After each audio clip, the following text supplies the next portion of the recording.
Bonsoir à tous, bienvenue sur France 24. Si vous nous rejoignez, c'est l'heure du Journal de l'Afrique. On commence avec les titres de cette édition.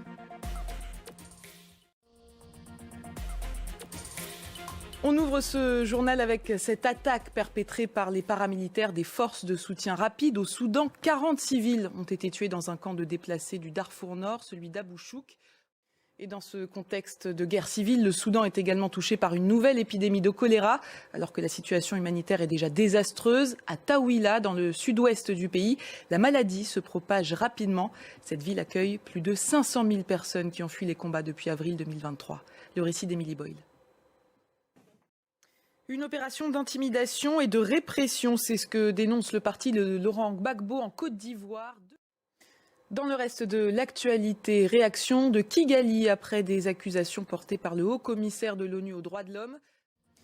Voilà pour l'actualité en bref. Au Niger, au moins 4000 personnes expulsées de chez elles. En cause, une grande opération de démolition d'habitations à Niamey.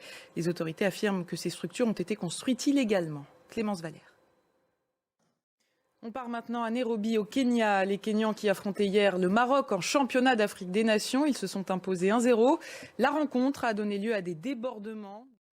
Le Grand Magal de Touba, cette célébration religieuse emblématique du mouridisme, aura lieu demain soir. Des millions de fidèles sont attendus à cette 131e édition. On va s'intéresser à un aspect méconnu de cette grande fête, le style vestimentaire mouride, avec comme véritable emblème de foi le Bailahad. Aminatou Diallo et Sarah Sako sont allés à la rencontre des fidèles à Dakar. Et c'est la fin de ce journal. Merci de l'avoir suivi. L'information continue sur France 24.